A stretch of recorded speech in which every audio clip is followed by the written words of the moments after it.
বয়স মাত্র ১৯। কেউ জানতো না সে কে।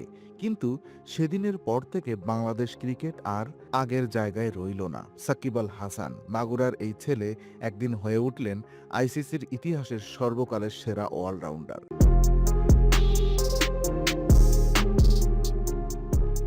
একজন মানুষ যার বাঁ হাতের একটা বল পুরো স্টেডিয়াম নিঃশ্বাস বন্ধ করে দেয়, যার ব্যাট থেকে বের হওয়া একটা ছক্কা কোটি মানুষের বুকে আগুন জ্বালায়। বাংলাদেশ ক্রিকেটের সবচেয়ে বড় নাম সাকিব আল হাসান। কিন্তু এই মানুষটা কি শুধুই একজন ক্রিকেটার, নাকি তিনি এমন একটা দাবার ছকের ঘুঁটি যেটা নাড়াচ্ছে অন্য কেউ? আজ আমরা দেখব সাকিবের সেই মুখ যেটা ক্যামেরার সামনে আসে না। রাজনীতি, বিতর্ক, ক্ষমতার খেলা এবং একজন কিংবদন্তির পতনের অজানা গল্প। আপনি দেখছেন দ্য টাইম ওরাকল। কিংবদন্তির জন্ম ২০০৬ সাল। জিম্বাবুয়ের বিপক্ষে একটা অচেনা ছেলে মাঠে নামলো, বয়স মাত্র ১৯। কেউ জানতো না সে কে। কিন্তু সেদিনের পর থেকে বাংলাদেশ ক্রিকেট আর আগের জায়গায় রইল না। সাকিব আল হাসান মাগুরার এই ছেলে একদিন হয়ে উঠলেন আইসিসির ইতিহাসের সর্বকালের সেরা অলরাউন্ডার। টেস্টে সর্বোচ্চ উইকেট শিকারী বাংলাদেশি বোলার, ওডিআইতে ৭,০০০-এরও বেশি রান। বিশ্বের একমাত্র ক্রিকেটার যিনি একই সময়ে ৩টা ফরম্যাটেই আইসিসির র্যাঙ্কিংয়ে ১ নম্বরে ছিলেন। এটা শুধু একটা রেকর্ড নয়, এটা একটা অলৌকিক ঘটনা। সেখানে সাকিবের জীবন ছিল অনেক বেশি জটিল, অনেক বেশি বিপজ্জনক। ২০২৩ সালে বাংলাদেশের জাতীয় নির্বাচন আসছে। হঠাৎ একটা খবর ছড়িয়ে পড়ল, সাকিব আল হাসান রাজনীতিতে যোগ দিচ্ছেন আওয়ামী লীগ হয়ে। মাগুরা ১ আসন থেকে মনোনয়ন পেলেন। বাংলাদেশ স্তব্ধ হয়ে গেল। কেউ বলল অবশেষে একজন সত্যিকারের মানুষ রাজনীতিতে এলেন। কেউ বলল সাকিবকে ব্যবহার করা হচ্ছে।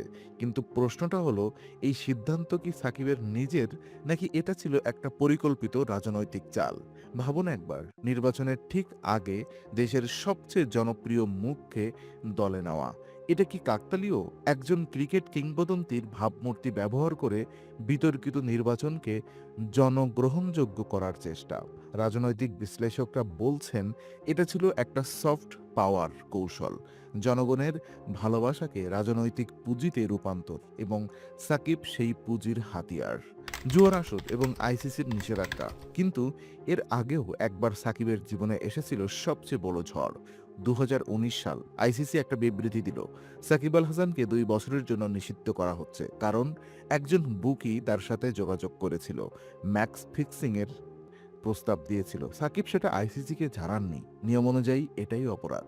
বাংলাদেশ কাঁদল, কিন্তু প্রশ্ন রয়ে গেল, একজন বুকি কেন সাকিবের কাছে গিয়েছিল? কিভাবে তারা যোগাযোগ পেয়েছিল? এই বুকির পেছনে কোনো নেটওয়ার্ক ছিল?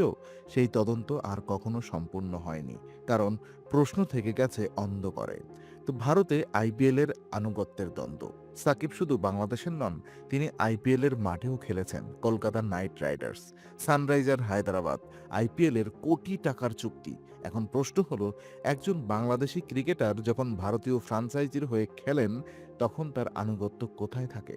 ২০২৩ সালে ভারত বাংলাদেশ সিরিজের আগে সাকিবের একটা মন্তব্য নিয়ে বিতর্ক তৈরি হয়েছিল। অনেকে প্রশ্ন তুলেছিল, আইপিএল এর অর্থনৈতিক স্বার্থ কি বাংলাদেশ দলের প্রতি তার প্রতিশ্রুতিকে প্রভাবিত করে? এই প্রশ্নের সরাসরি উত্তর নেই, কিন্তু প্রশ্নটা উঠেছে, এবং একবার প্রশ্ন উঠলে সেটা মানুষের মনে থেকে যায়। আগস্ট ২০২৪ সবচেয়ে বড় বিতর্ক। ২০২৪ সালের আগস্ট বাংলাদেশের ইতিহাসের সবচেয়ে উত্তাল সময়। ছাত্র জনতার অভ্যুত্থান, শেখ হাসিনার পতন, এবং সাকিব আল হাসান তখন ছিলেন পাকিস্তানে, টেস্ট সিরিজ খেলছিলেন। কিন্তু সেই উত্তাল সময়ে তার বিরুদ্ধে উঠল একটা ভয়াবহ অভিযোগ। ঢাকায় একটি বিক্ষোভের সময় সংগঠে অভিযুক্তদের তালিকায় সাকিব আল হাসান। বাংলাদেশ হতবাক। সাকিব দেশে ফিরতে পারবেন কিনা সেটা নিয়ে তৈরি হলো প্রশ্ন। বিসিবি জানালো সাকিব চাইলে দেশে ফিরতে পারবেন, কিন্তু সাকিব ফিরলেন না। সরাসরি চলে গেলেন আমেরিকায়। কেন? ভয়, নাকি অন্য কোনো কারণ? স্বেচ্ছা নির্বাচন এবং ক্যারিয়ারের সমাপ্তি। আমেরিকায় বসে সাকিব একটা ঘোষণা দিলেন, তিনি টেস্ট ক্রিকেট থেকে অবসর নিচ্ছেন। বাংলাদেশের মাটিতে টেস্ট খেলতে চেয়েছিলেন, কিন্তু সেটা আর হলো না। নিরাপত্তার অভাব। একটা কিংবদন্তির ক্যারিয়ার শেষ হলো কোনো বিদায়ী সংবর্ধনা ছাড়া, কোনো শেষ ম্যাচ ছাড়া, কোনো হাততালি ছাড়া, শুধু একটা নীরব প্রস্থান। এটা কি শুধু রাজনৈতিক সংযুক্তির মূল্য, নাকি এর পেছনে আরো গভীর কোনো গল্প আছে? তাহলে সাকিব আল হাসান কে? শুধুই একজন ক্রিকেটার, নাকি রাজনীতির দাবার ছকে একটা ব্যবহৃত ঘুঁটি? সত্যিটা হলো সাকিব দুটোই। একজন অসাধারণ প্রতিভাবান মানুষ, যাকে তার নিজের উচ্চাভিলাষী এবং অন্যদের রাজনৈতিক স্বার্থ দুটো মিলে নিয়ে গেছে এক অনিশ্চিত গন্তব্যে।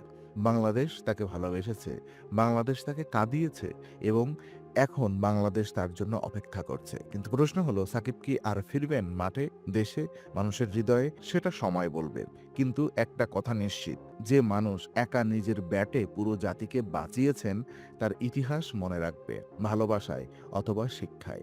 দ্য টাইম অরাকলে থাকুন, কারণ পরের ভিডিওতে আমরা উন্মোচন করব আইপিএল এর ম্যাচ ফিক্সিং এর সেই অন্ধকার জগৎ, যেখানে কোটি টাকার বিনিময়ে বিকিয়ে যায় জাতীয় দলের স্বপ্ন। লাইক করুন, সাবস্ক্রাইব করুন এবং কমেন্টে বলুন, সাকিবকে কি আপনি ক্ষমা করেন?